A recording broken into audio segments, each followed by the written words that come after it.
Hi people, good day and welcome back to our YouTube channel, Margian's Garden. So ngayon guys ay nag-aayos ako dito at naisipan kong magpugot. So ayun, ewan ko guys, nangatin na naman yung kamay ko. Gusto ko talaga magpugot para ma-propagate sila. And para din magkaroon sila guys ng baby sa katawan. So ayan, ang naisipan ko guys ipugot ay yung ating variegated na Purple Delight, ayan. So, ito yung non-bar. Ayan, yung non-bar niya guys na stem. Ayan. So, ito yung variegated niya guys. So, ito, non-bar siya. So, naisipan ko guys ipugo. Tapos, ito yung dati ko na tinapkat ko dati guys. Tapos, yung tumubong baby sa kanya ay hindi na siya variegated. Tapos yung top cut ko sa kanya guys ay hindi na rin variegated guys. So kaya tinapkat ko siya guys kasi nawawala yung variegation niya sa kanyang mga dahon. So nagkaroon din siya guys ng new baby. So ayan. So yung new baby niya guys ay variegated na ulit. Tapos ito yung isa. Ayan. So naputol guys kasi parang na-rot yung sa taas. Tapos mayroong lumabas sa kanyang dalawang baby na variegated din guys. So, naisipan ko guys na itop cut sila. Ayan, as in sagad talaga to guys. Ayan o. Kasi, gusto ko silang i-propagate. Ayan, gusto ko sila guys, magkaroon ng new baby. And, nagbabaka sakali na rin na variegated guys yung lumabas na baby sa kanila. So, ayan, meron tayo ditong 3 heads na top cut. So, ito yung baby na una.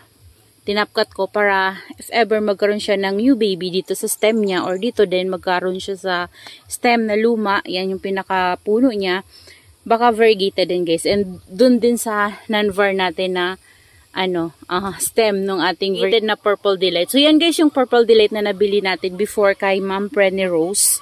So ayan, ang ganda ng niya guys, kulay niya dito sa taas na to guys kasi ayan, malapit siya sa bubong. Ayan o. Yan, siguro nagugustuhan niya yung ganyan na init. Yan, sobrang alinsangan. Pero kapag guys nag-summer na dito ay ibababa ko yung net natin para magkaroon siya dyan ng shade. Kasi masyado siyang malapit sa bubong. And then, siguro yung dito natin sa side sa kabila, lalagyan ulit natin siya ng panibagong net para hindi masasunburn itong ating mga succulents dito guys. Kasi mahirap talaga guys kapag summer ngayon, 'di ba?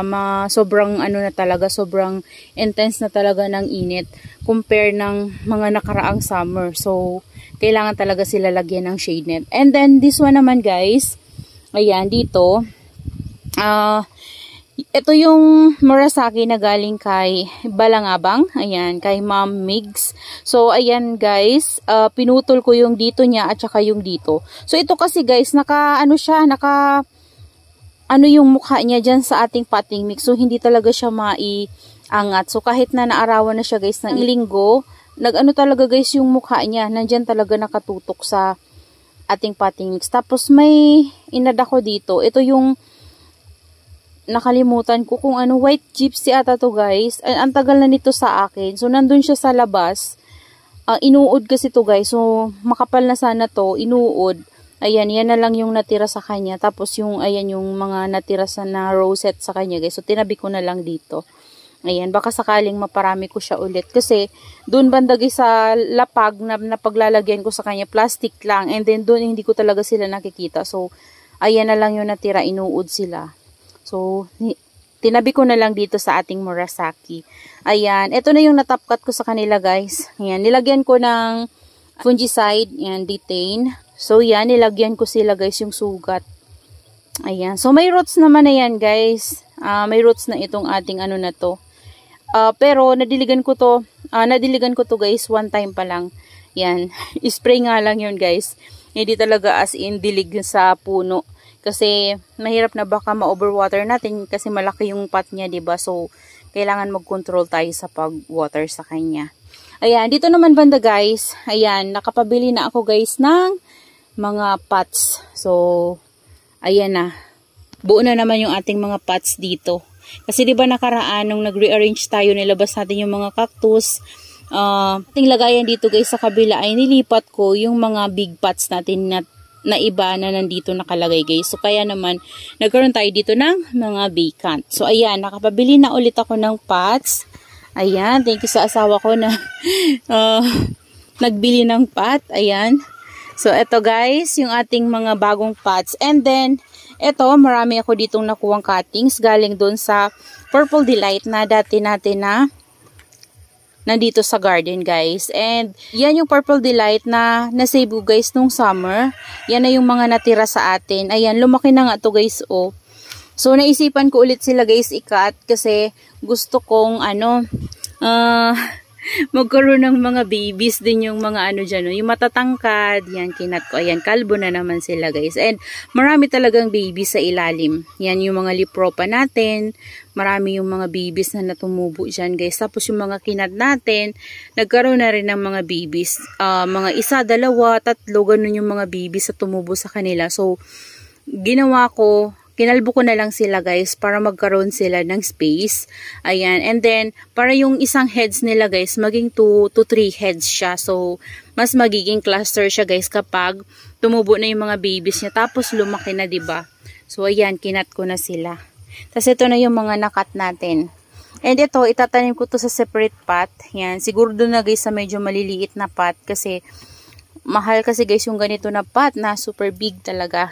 So, doon na natin siya ilalagay sa kabila kasi walang laman doon. Tapos ito guys, yung mga nagtitrail ko ng mga ganito, medyo nakakaharang kasi siya guys doon sa mga pot natin na nakasunod sa kanya sa baba. So, ginawa ko, pinutol ko na lang kahapon.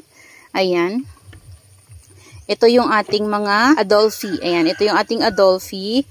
Tapos, ito yung mga to guys, mga flower stalk ng ating mga dugong. Ayan, napakarami nila. So, siguro guys, baby yung iba dito. Pero tinanggal ko na rin guys kasi para yung mother plant niya, hindi paliit ng paliit. Kasi kapag mayroong mga ganito guys, lumiliit yung mother plant niya. Nagsisidry yung mga leaves nila. So, tinanggal ko na lang sila guys. Ayan o. Ini-air dry ko kasi wala pa ako mapaglagyan nito guys. Tapos nag-try ako mag-cut ng isang this one, si Pots Pink guys. Ayan siya. So nag-try ako para ma-propagate ko rin siya guys. Yan. Mabait din daw to guys. So itatry ko siya. Nag-cut ako ng isa para magkaroon din ng baby yung stem nito guys. So itatry natin yan. So ito guys, sa mga Purple Delight natin, itatanim ko yan sa another pot. Kasi dito guys, meron tong mga nakalaan na talaga na mga itatanim ko sa kanila. So, ayan guys, yung ating nagawa dito sa ating garden ngayon. Ayan. So, nabisi ako kakaputol nito.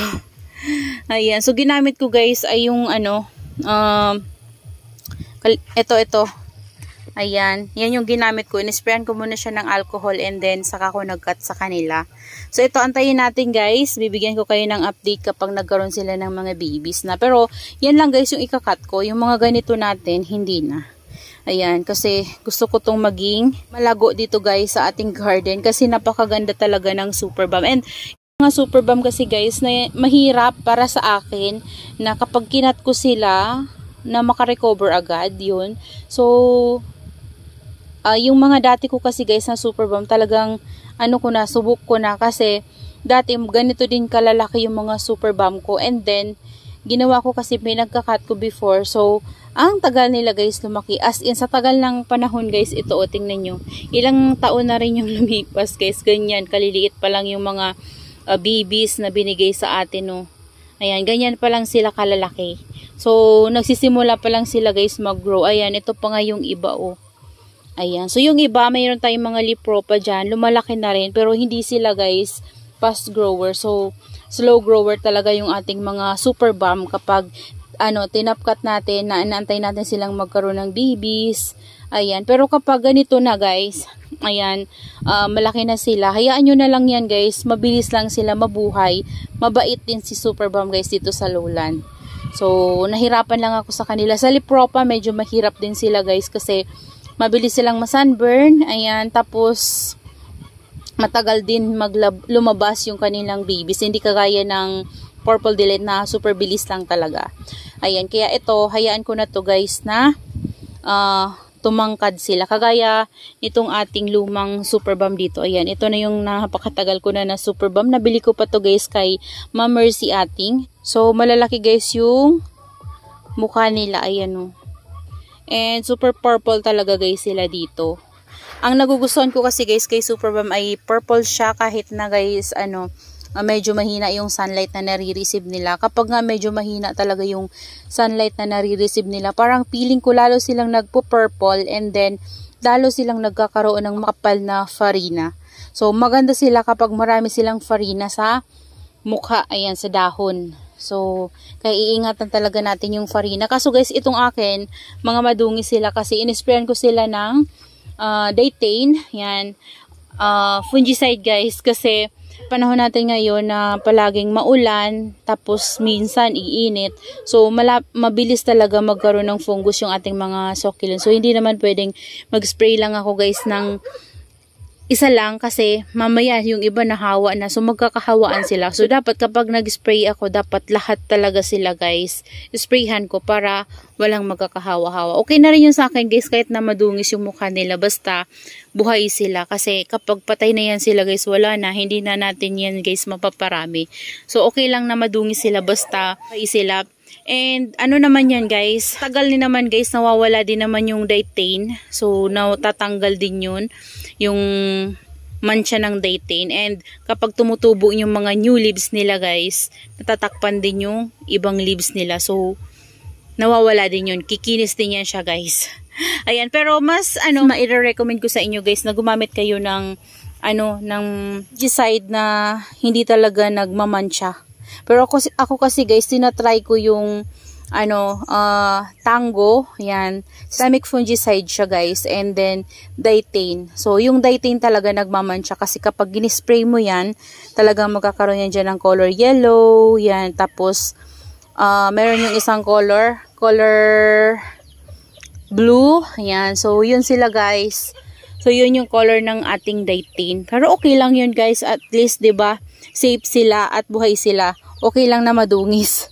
Ayan, so kaya kung titingnan nyo yung mga mukha ng ating mga succulents guys, talagang madungis talaga. Pero okay lang yun sa akin guys kasi kailangan talaga nila guys ng fungicide para hindi sila magkaroon ng sakit.